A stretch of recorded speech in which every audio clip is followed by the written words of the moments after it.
കേരളത്തിൻ്റെ തെക്ക് വടക്ക് മേഖലകൾ തമ്മിൽ ഒരുപാട് വിഷയങ്ങളിൽ അസന്തുലിതാവസ്ഥ നിലനിൽക്കുന്നുണ്ട് എന്നുള്ളത് കേരളത്തിൽ എല്ലാവർക്കും അറിയാം. തെക്കൻ ജില്ലകളായ തിരുവനന്തപുരം മുതൽ എറണാകുളം വരെയുള്ള ജില്ലകളും വടക്കൻ ജില്ലകളായിട്ടുള്ള കാസർഗോഡ് മുതൽ തൃശ്ശൂർ വരെയുള്ള ജില്ലകളും നമ്മൾ ഏതൊരു കാര്യത്തിൽ പരിഗണിച്ചാലും വിദ്യാഭ്യാസ അവസരങ്ങളുടെ കാര്യത്തിൽ, വ്യവസായങ്ങളുടെ കാര്യത്തിൽ, ട്രാൻസ്പോർട്ടിൻ്റെ കാര്യത്തിൽ, ആരോഗ്യത്തിൻ്റെ കാര്യത്തിലൊക്കെ തന്നെ വളരെ വ്യക്തമായ വ്യത്യാസങ്ങളുണ്ട്. തെക്കൻ മേഖലകളിൽ പൊതു ഫണ്ട് ഉപയോഗിച്ചുകൊണ്ടുള്ള വികസന പ്രവർത്തനങ്ങൾ വളരെ കൂടിയ തോതിൽ നടക്കുമ്പോൾ വടക്കൻ മേഖലകളിൽ വളരെ ശുഷ്കമായ വികസന പ്രവർത്തനങ്ങളാണ് നടക്കുന്നത്. വിദ്യാഭ്യാസത്തിൻ്റെ കാര്യത്തിലാകുമ്പോൾ ഇതിന് തലമുറകളോളം നീണ്ടു നിൽക്കുന്ന ഒരു പ്രശ്നം ഇതിലുണ്ട് എന്നുള്ളത് ഒരു യാഥാർത്ഥ്യമാണ്.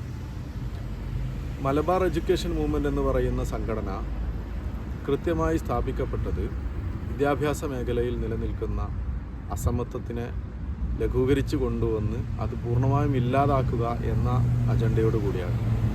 അതിൻ്റെ കാരണം വിദ്യാഭ്യാസ മേഖലയിലുണ്ടാകുന്ന വിവേചനങ്ങളും അസമത്വങ്ങളും സമൂഹത്തിനെ തലമുറകളോളം പിന്നോട്ടടിപ്പിക്കുന്നതിന് കാരണമാവും എന്നുള്ളതാണ്.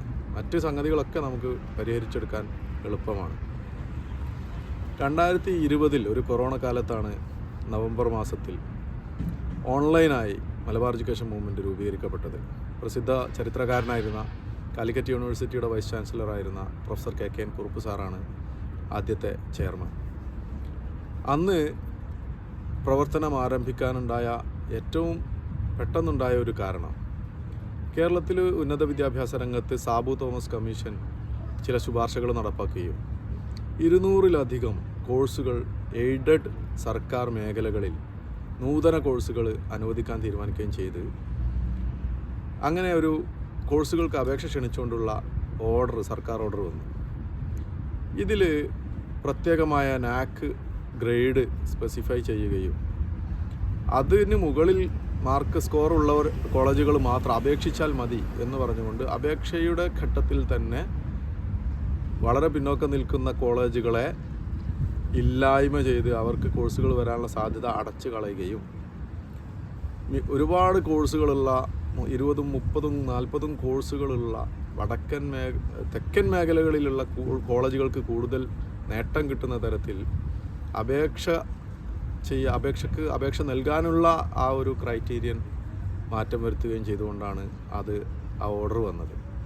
അതിനെതിരെ ശക്തമായി മലബാർ എഡ്യൂക്കേഷൻ മൂവ്മെൻറ്റ് ഇടപെടുകയും അന്നത്തെ ഉന്നത വിദ്യാഭ്യാസ മന്ത്രി ശ്രീ KT ജലീലുമായി അവർ ബന്ധപ്പെടുകയൊക്കെ ചെയ്ത് വിഷയം പഠിക്കുകയും മനസ്സിലാക്കുകയും ചെയ്തതിൻ്റെ അടിസ്ഥാനത്തിൽ 13ഓളം ഈ നോട്ടിഫിക്കേഷൻ വീണ്ടും പുനഃപരിശോധിക്കുകയും മലബാറിലെ ഏതാനും കോളേജുകൾക്ക് കൂടി അപേക്ഷിക്കാനുള്ള അവസരം ഉണ്ടാവുകയും ചെയ്തു. 13ഓളം കോഴ്സുകൾ അങ്ങനെ വന്നു.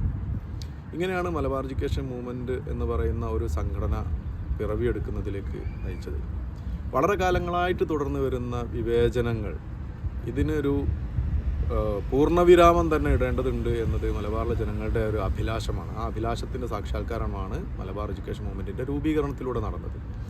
2020 മുതൽ പ്രവർത്തനം ആരംഭിച്ച് സ്കൂൾ വിദ്യാഭ്യാസം മുതൽ യൂണിവേഴ്സിറ്റി തലം വരെയുള്ള വിദ്യാഭ്യാസ മേഖലകളിലുള്ള സമസ്ത പ്രശ്നങ്ങളെയും കുറിച്ച് പഠിക്കുന്നതിന് വേണ്ടി പ്രത്യേകമായ ഡാറ്റാ പഠന കേന്ദ്രം സ്ഥാപിക്കുകയും അത് റിപ്പോർട്ടുകൾ പുറത്തുവിടുകയും മുഖ്യമന്ത്രി മുതൽ വിദ്യാഭ്യാസ മന്ത്രിയും മറ്റ് MLAമാരും ജനപ്രതിനിധികളുമായും എല്ലാം നിരന്തരം ആശയവിനിമയം നടത്തുകയും സർക്കാർ നിയമിച്ച ഉന്നത വിദ്യാഭ്യാസ പരിഷ്കരണത്തിലുള്ള കമ്മീഷനായ ശ്യാംബി മേനോൻ കമ്മീഷൻ, അതുപോലെ ഹയർ സെക്കൻഡറി പ്രശ്നം പഠിക്കാൻ നിയോഗിച്ച കാർത്തികേയൻ കമ്മിറ്റി തുടങ്ങിയ കമ്മിറ്റികൾക്ക് മുന്നിൽ പഠന റിപ്പോർട്ടുകളുമായി ചെല്ലുകയും അങ്ങനെ നിരന്തരമായി പ്രവർത്തനങ്ങളിൽ ഏർപ്പെടുകയും ഓരോ വർഷവും 10ാം ക്ലാസ് പരീക്ഷ വരുന്ന സമയത്ത് ഹയർ സെക്കൻഡറി മേഖലയിൽ നിലനിൽക്കുന്ന പ്രശ്നങ്ങളെക്കുറിച്ചുള്ള കൃത്യമായ ഡാറ്റ പുറത്തുവിടുകയും ഒക്കെ ചെയ്തുകൊണ്ട് അതിശക്തമായ ഇടപെടലാണ് മലബാർ എഡ്യൂക്കേഷൻ മൂവ്മെൻറ്റ് കഴിഞ്ഞ 5 വർഷമായിട്ട് നടത്തി വന്നത്.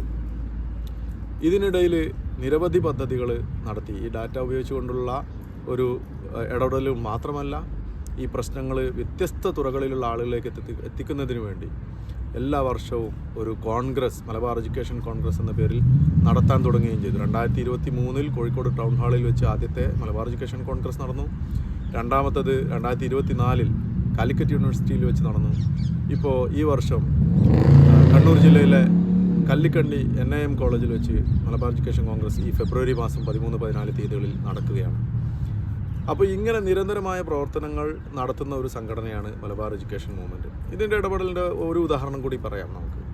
ഹയർ സെക്കൻഡറി മേഖലയിൽ താൽക്കാലിക ബാച്ചുകൾ എന്ന പേരിലെങ്കിലും ഇപ്പോൾ സംഘടനയുടെ ഇടപെടൽ കാരണം 314 ബാച്ചുകൾ മലബാർ മേഖലയിലുണ്ട്. 314 ബാച്ചുകളിൽ 65 കുട്ടികളാണ് മലബാറിലെ സ്കൂളുകളിൽ ഒരു ക്ലാസ്സിൽ പഠിക്കുന്നത്. നിങ്ങൾ ആലോചിച്ച് നോക്കി, 20,000-ത്തിലധികം കുട്ടികളാണ് ഓരോ വർഷവും ഈ ബാച്ചുകളിലേക്ക് പ്രവേശനം നേടുന്നത്.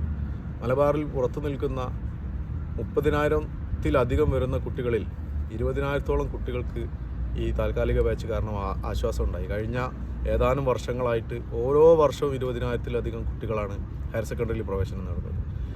മലബാർ മേഖലയിൽ വന്നാൽ അറിയാം, അവിടെയുള്ള ആളുകൾക്കറിയാം, എയ്ഡഡ് പോലെ സ്കൂളുകളിലൊക്കെ 50,000 രൂപ മുതൽ 1,00,000 രൂപ വരെയാണ് ഒരു ഹയർ സെക്കൻഡറി സീറ്റിന് വേണ്ടിയിട്ട് കോഴ കൊടുക്കേണ്ടി വരുന്നത്.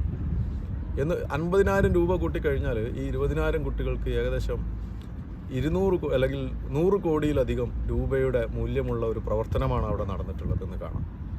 ഒരു എത്ര മോശപ്പെട്ടൊരു സ്കൂളിലും ഒരു 10,000 രൂപയെങ്കിലും ഹയർ സെക്കൻഡറി പഠിക്കാൻ ഫീസ് കൊടുക്കേണ്ടതുണ്ട്. 10,000 രൂപ കൂട്ടിയാൽ തന്നെ ഏകദേശം 2 കോടിയിലധികം 20 കോടിയിലധികം രൂപ ഓരോ വർഷവും സേവ് ചെയ്യുന്ന തരത്തിലുള്ള അത്രയും സാമ്പത്തികമായ ഇമ്പാക്റ്റുള്ള ഒരു പ്രവർത്തനമാണ് മലബാർ എഡ്യൂക്കേഷൻ മൂവ്മെൻറ്റ് നടത്തിയത്. ഇങ്ങനെ നമുക്ക് വ്യത്യസ്ത തുറകളിൽ ഈ സംഘടന നടത്തിയ ഇടപെടലുകളും ഇത് ജനങ്ങളിലുണ്ടാക്കുന്ന സ്വാധീനവുമൊക്കെ കേരളത്തിൻ്റെ ഈ വിവേചന സംസ്കാരം മാറ്റിമറിക്കുകയും തുല്യതയ്ക്ക് വേണ്ടിയിട്ടുള്ള ഒരു വികാരം രൂപപ്പെടുകയും ചെയ്യുന്നതിൽ നല്ല പങ്ക് വഹിച്ചിട്ടുണ്ട്. വിദ്യാഭ്യാസ മേഖലയിൽ മാത്രമല്ല, എല്ലാ മേഖലകളിലും ഇത്തരത്തിലുള്ള ഇടപെടലുകൾ കണക്കുകളുടെ അടിസ്ഥാനത്തിൽ നടത്തുകയും നീതിക്ക് വേണ്ടിയിട്ട് നിലകൊള്ളുന്ന ഒരു സമൂഹമായിട്ട് നമ്മൾ മാറുകയും അങ്ങനെയാണ് പുരോഗമന സമൂഹം എന്ന പേരിൻ്റെ യഥാർത്ഥ അർത്ഥതലം നമ്മൾ ഉൾക്കൊള്ളുകയും കേരളം ഈ നാടിന്, ഇന്ത്യക്ക്, ലോകത്തിന് ഒരു മാതൃകയായിട്ട് മാറുകയും ചെയ്യുക എന്നുള്ളതാണ് ഇതിൻ്റെ അജണ്ട.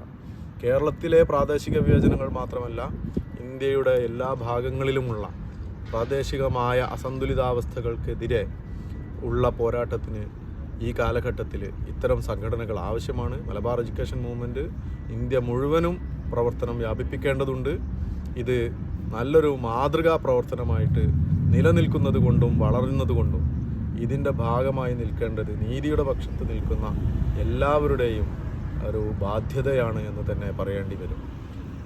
ഈ ഫെബ്രുവരിയിൽ വരുന്ന 13-14 തീയതികളിൽ ഫെബ്രുവരി മാസത്തിൽ NIM കോളേജ് കല്ലിക്കണ്ടിയിൽ വെച്ച് നടക്കുന്ന സമ്മേളനത്തിലേക്ക് നിങ്ങളെല്ലാവരെയും നമ്മൾ ക്ഷണിക്കുകയാണ്. ഈ സംഘടനയുടെ ഭാഗമാവാനും മലബാർ എഡ്യൂക്കേഷൻ മൂവ്മെൻറ്റിനെ എല്ലാ അർത്ഥത്തിലും പൂർണ്ണമായി പിന്തുണക്കുവാനും നിങ്ങൾ ഓരോരുത്തരോടും ഹാർദമായി അഭ്യർത്ഥിക്കുകയാണ്. നിങ്ങൾ ഓരോരുത്തരെയും വ്യക്തിപരമായിട്ട് ക്ഷണിക്കുകയാണ്. നന്ദി.